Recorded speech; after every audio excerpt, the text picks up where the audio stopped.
आज हमारे समाज में ना ये प्रश्न करने की हिम्मत रह गई है और ना इसका उत्तर देने की हिम्मत रह गई है। अगर उत्तर की और प्रश्न की ये वर्षा होती रहे तो हमारे नए समाज में जीवन आ जाएगा। ये जो नपुंसकता छाई हुई है ना कि माताओं बहनों के साथ या किसी के साथ अहित हो रहा निगाह, ये हमें बिल्कुल पसंद नहीं है। कि जैसे हम निकल रहे कोई हमारी बहन को छेड़े तो उस समय आप ग्रीवा झुका के जाएंगे क्या? कायरता में दम नहीं। हमारे देश के सूरवीरों ने घास की रोटियां खा के जिए लेकिन गंदे लोगों के सामने सर नहीं झुकाया। हमारे देश की जो देवियां हैं वो अपने शरीर को नष्ट कर दिया लेकिन विधर्मियों को स्पर्श भी नहीं करने दिया। अमित भाटी जी, राधा वल्लभ श्री राम प्रभु। महाराज जी आपके चरणों में कोटि कोटि प्रणाम। गुरुदेव, अगर कोई व्यक्ति किसी माता या बहन के साथ दुर्व्यवहार कर रहा हो या किसी प्रकार की हिंसा कर रहा हो, हम वहां से निकल रहे हो, तो ऐसी स्थिति में हमें क्या करना चाहिए? अगर प्राण भी बलियार करना पड़े तो कर देना चाहिए। रक्षा के लिए अगर कोई हमें मार भी दे तो उसे भगवत कृपा प्राप्त होगी। उस समय ये जो नपुंसकता छाई हुई है ना कि माताओं बहनों के साथ या किसी के साथ अहित हो रहा निगाह, ये हमें बिल्कुल पसंद नहीं है। हमारा जीवन है, अगर किसी को कष्ट मिल रहा है, परहित लाग तजय जो देही संतत संत प्रशंसई तेहि। अवसर मिले ना, जो दशरथ जी को सौभाग्य नहीं मिला वो जटायु जी को मिला है। दशरथ जी पिता हैं लेकिन भगवान की गोद में प्राण नहीं छोड़े, भगवान के विरह में प्राण छोड़े हैं, लेकिन जटायु जी भगवान की गोद में प्राण छोड़े हैं। जानते हो क्यों? क्योंकि उन्होंने सियाजू के लिए अपने प्राणों की बाजी लगा दी। सियाजू को रावण हरण कर लिए। जानता है जटायु कि मैं रावण के सामने क्या हूं, बड़े बड़े दिक्पाल कांपते हैं, लेकिन एक पक्षी जटायु अपने पंख को प्रहार से उसको रावण को विचलित कर दिया। चोंच पंजे पंख के प्रहार से कि तुम्हें माता को नहीं ले जाने देंगे, सीता जी को नहीं ले जाने देंगे। उस चंद्रहास के द्वारा पंखे काट दे, व्याकुल होकर गिर पड़ा। हा राम।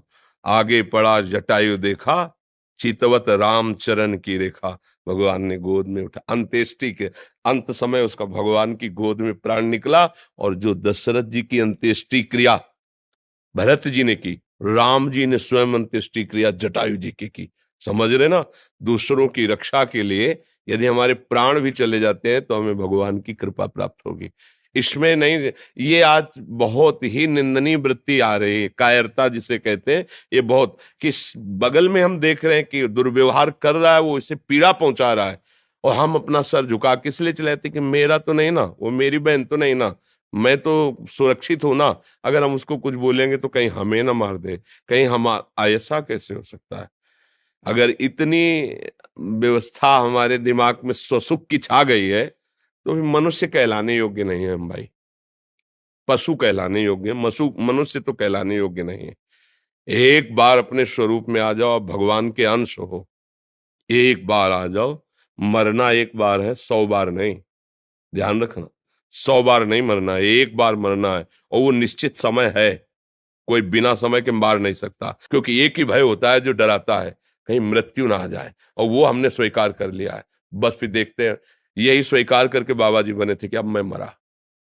बच्चा थे, कौन रखेगा, कहाँ रखेगा, क्या भोजन मिलेगा, कैसा मिले, पहले घर के निकलने पहले ही मन ने ऐसा मारा कि अगर ठाकुर जी की कृपा ना होती तो पहले ही बाण में गिर जाते। जो ही गांव से बाहर निकले जन्मभूमि से, तो ऐसी प्रेरणा मन में क्या भोजन कैसे मिलेगा। बच्चा थे, कौन रखेगा, कैसे, क्या, कहाँ, यहाँ तो अम्मा है, परिवार है।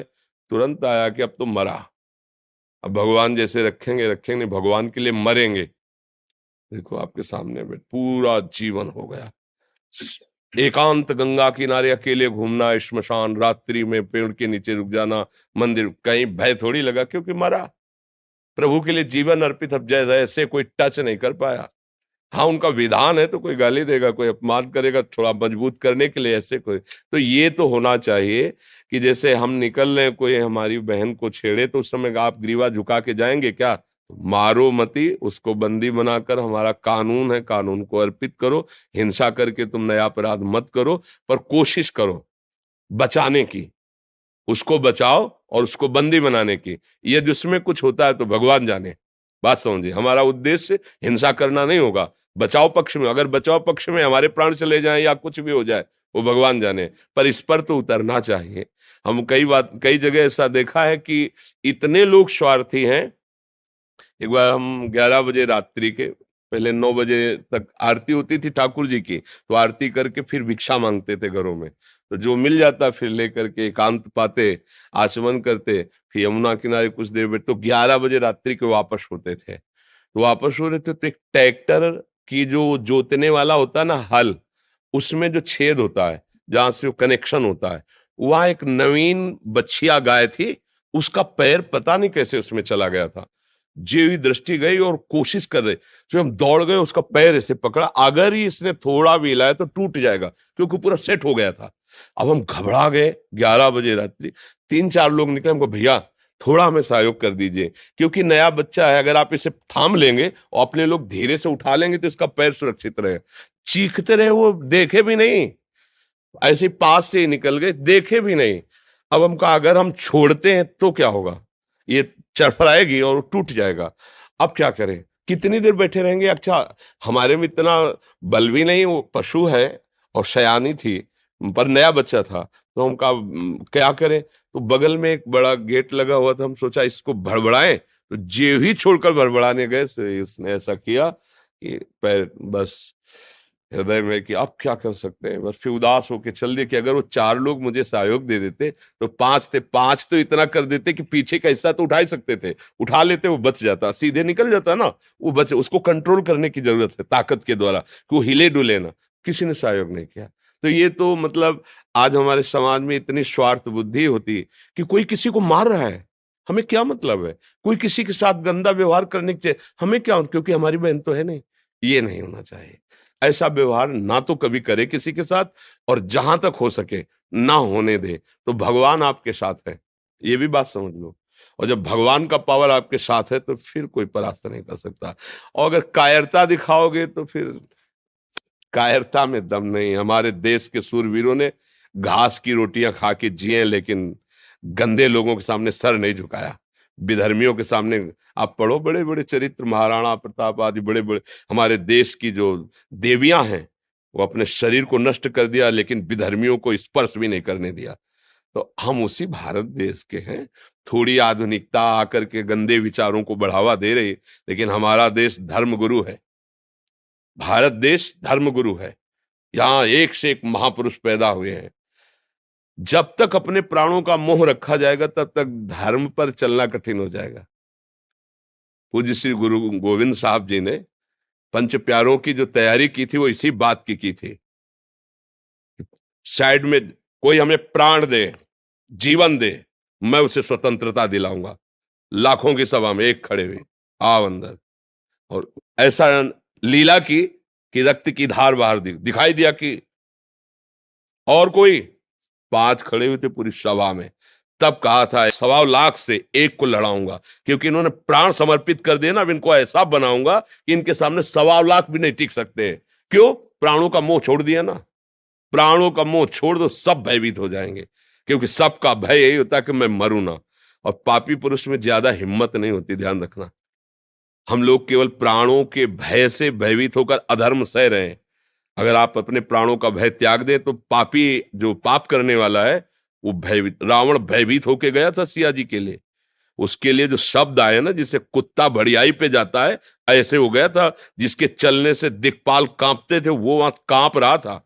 लक्ष्मण जी ने रेखा खींची थी, हिम्मत नहीं थी कि अंदर चला जाए, तो उसने चतुराई से, विद्वान भी था, चतुराई से कि भिक्षा बंदी नहीं लेंगे, बाहर आइए। तो धर्म से चलने वाले में एक पावर होता है भागवतिक, और अधर्म से चलने वाले में एक भय होता है, पर वो दिखाता भय है। वो भयभीत होकर भय दिखाता है, हम लोग भय मान जाते हैं। नहीं तो अधर्माचरण जो हो रहे हैं ना, इनमें बहुत कुछ बचाया जा सकता है। अपनी बहन मान करके अगर हम देखेंगे तो बहुत कुछ हम कर सकते हैं, लेकिन जब हम ये देखते हैं कि अपनी नहीं, तो हमारा गंदा जो भाव है वो हमारे आसपास फैलता है। जैसे भागवतिक भाव है ना, वो आसपास के वातावरण को सुधारता है, ऐसे हमारा गंदा भाव। आज हमारा नया समाज स्वसुख वासना में इतना लिप्त हो गया है कि दूसरे की रक्षा करना भी धर्म है, दूसरे को बचाना धर्म है, ऐसी सोच ही नहीं रह गई। वो खुद ऐसे आचरणों में युक्त हो गए। तुम्हें अपना शरीर प्यारा है तो दूसरा का शरीर, और तुम उसी शरीर के साथ कैसा व्यवहार कर रहे हो तो वो लोग रक्षा करेंगे। तो वो लोग हैं कौन? हम ही लोग। हम ही लोगों की जो बुद्धि सुख वासना में, सुख लूटने भोगने की वासना में आ गई, वो राक्षस बना दिया। हाँ, धर्म से युक्त सुख भोगो, भगवान ने बनाया है। धर्म का एक मर्यादा रखी, उससे आप, अन्यथा फिर नहीं। इतना तो मनुष्यता होनी चाहिए, इतनी तो होनी चाहिए। अब वो धीरे धीरे न शास्त्र स्वाध्याय है, न धर्म का परिचय है, न जितेंद्रियता है, तो दम ही नहीं रह गई है। लगता भैया अपने प्राण बचाओ, आज हो रहा है होने दो। ऐसा कितने दृश्य आप देखोगे जिसमें सामने लोग खड़े देख के मुंह फेर के चले जा रहे हैं। अगर वो 4 लोग जा रहे हैं और लौट करके देख लें तो उसकी लघु शंका निकल जाएगी, क्योंकि वो खुद भयभीत है। वो जो अत्याचार परायण हो रहा है ना, वो उसका भय और पाप है। तुम केवल एक बार आंख टाइट करो, उसकी होश उड़ जाएंगे। पर अपने लोगों के अंदर वो बात नहीं रह पा रही। बहुत अच्छा लगा कि आप नवयुवक हैं और समाज रक्षा के लिए ऐसा प्रश्न करते हैं। ऐसा ही होना चाहिए। प्राण तो निकलेंगे ना, एक दिन तो जाएंगे ही यार।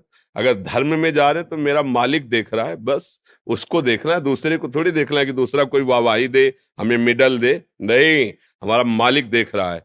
फिर वो जो आपके अंदर आनंद आएगा, आप किसी को बचा के देखो, वो जो आपके अंदर सुख और आनंद ऊर्जा आएगी, वो किसी साधना से नहीं आती, वो इससे आती है। जो परहित के लिए तैयार खड़ा होता है, दूसरों के सुख का वर्धन करना और स्वयं दुख सह जाना। कई बार सत्संग में कहा कि तुम जब भोजन पाने जा रहे हो, कोई भूखा नजर आवे तो अपनी थाल का भोजन, अपने हिस्से को उसको पवा के दिखाना।